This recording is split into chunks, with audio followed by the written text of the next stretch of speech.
Alright, it's been a little while since I've done one of these. Another episode of Shit You Want to Know. And as usual, I have to fucking... What?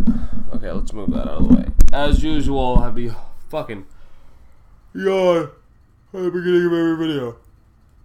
Okay, anyways, just for some info, today I'm officially starting my reverse diet and transitioning into a bulk. So, yeah, I'm gonna stop with the whole cutting thing and being skinny. I need to get my size back up. I'm tired of it. Anyway, so I've got a couple questions, not as many as I like, but that's cool. I mean, I get to roll through them pretty quickly and hopefully get some more. Anyways, first question is, Derek, how do I get the most out of a workout? Does it matter what time of day, if I've eaten, or what I've eaten before and after, and what revs the metabolism up the most? No, it doesn't matter what time you work out. I like to work out late as fuck at night. And there's all kinds of studies going around that say you're strongest like 10 hours after you wake up. Whether it's true or not, I don't know. I mean, for me personally, I'm a lot stronger at night than when I first wake up. Like, my squat is like 30 pounds heavier when I work out at night as compared to when I work out first thing in the morning. That's probably through... It probably has a lot to do with the second part of your question. Does it matter if you eat before and after?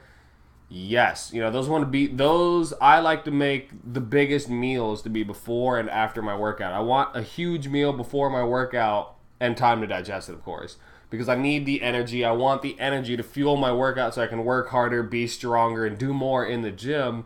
And then afterwards, I have to fuel everything that I just did and repair. I need all the nutrients to repair and all that good stuff, replenish my glycogen, and all that good stuff. So it's very important to eat before and after. And it's also a little bit healthier to eat before.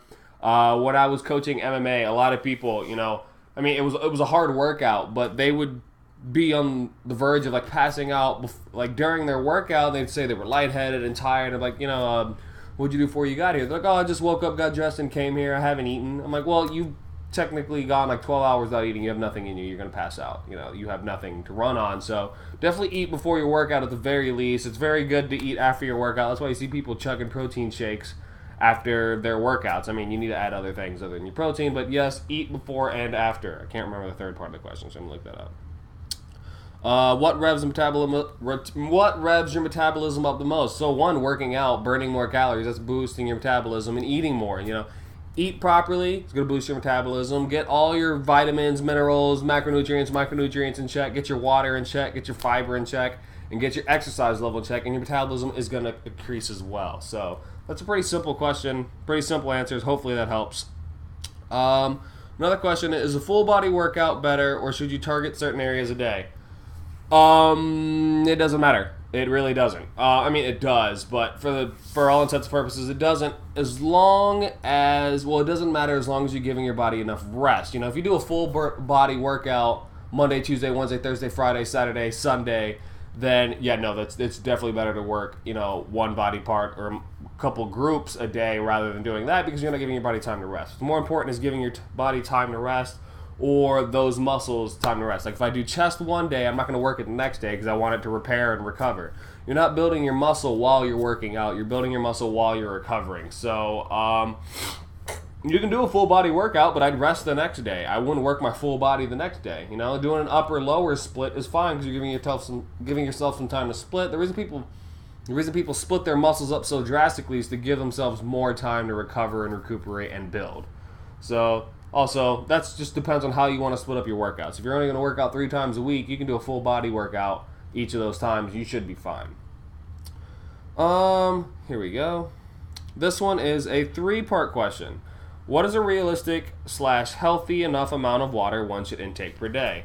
I always try to recommend people to drink about a gallon a day, but sometimes that's unrealistic. So for the realistic portion, I've been reading a lot of nutrition books and things like that, and I've been reading this figure that says drink enough water to where you urinate a clear liquid, clear urine, 5 times a day at least. So 5 clear urinations a day is a pretty good indicator that you're well hydrated. I mean, you can go more than that because remember, this isn't at least. But I mean, I pee like 50 times a day, and the majority of them are clear. I'm super hydrated. So the problem with the whole gallon a day thing is people, I mean, so it varies from person to person how quickly they pass water through. I can drink a glass of water and 20 minutes later I'm going to piss it out. There are other people who drink a glass of water and won't piss for another 5 hours. So A good way to track, if you want to just be realistic and not have to walk around with a gallon jug every day, all day, is to just make sure that you're peeing clear frequently enough. So I try to say 5 is the minimum. To go higher is not bad, it's better. But if you want like a quantifiable amount, I like to say a gallon. It's really not that hard to do anyway. So, if you've got a little blender bottle, drink 5 or 6 of these, you're pretty much at a gallon. So that is a realistic amount. You don't have to count it. If it's too hard, don't do it. It's that simple. What would be an appropriate increase with these 100-degree sweaty days? So with these 100-degree sweaty days, what you need to keep track of is like the sodium that you're sweating out and things like that, not necessarily the water. As long as you're still peeing clear and frequently, you're probably still hydrated. But when you're sweating a lot, you're losing a lot of salt. So just make sure you replenish that, your sodium and your potassium and all that good stuff. Keep that in check. But I mean, it doesn't hurt to increase the water that you're sweating out. So it depends on how much you're out on this 100-degree sweaty day. Just make sure that you're still peeing frequently enough and getting your sodium in check. So, what is the last part? Does plain sparkling water with lemon count? Yeah, I mean, if it's like 0 calorie and not a diuretic, yeah, you're fine. I do it all the time. I'm not gonna lie. I love those little Kroger liter bottles. When it's a liter, it's pretty good to keep track with those, and they're flavored and they just taste good. And sometimes it gets boring to just drink water, and I drink like 2 gallons a day, so sometimes it helps. Yeah, if for all intents and purposes, yeah, that's fine. Sparkling water is fine as long as there's nothing else added. It's not really going to be a diuretic. It's just water that happens to be carbonated and flavored. I drink the 0 calorie one, so yeah, that's fine. You're hydrating yourself with that as well. Next question. Why does it keep scrolling up? Oh, already answered that one. What is the best way to maintain as much lean muscle mass as possible while cutting? Especially for someone who's more focused on a powerlifting and strongman aspect, and someone who doesn't want to feel like they're dead from not eating enough. So don't go into an extreme deficit. It's that simple. So pretty much the general rule of thumb is the slower you cut, the more muscle you're going to maintain. Now, when you go into a cut, you're pretty much going to lose muscle and fat, but you're going to try to minimize how much muscle you lose. It's the same thing with bulking. You try to gain as much muscle as you can while minimizing the fat. It's going to happen, though. So I say try to keep your calories as high as you can while still going into like a deficit and weight loss. You're going to slow down that rate. It's going to take a lot longer to drop all the weight and the size that you want to lose, but in the long run, you're going to lose less muscle mass, things like that. And if you don't want to feel like shit, like I said, you're going to keep your calories as high as you can.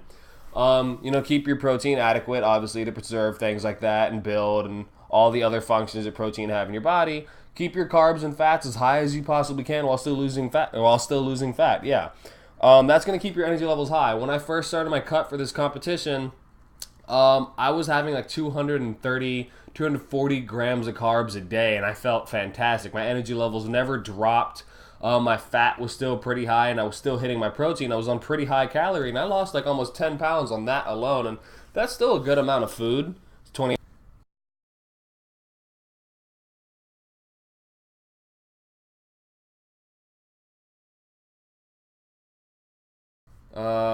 Yeah, so I don't know if it's recording anymore now. We're just gonna go for it.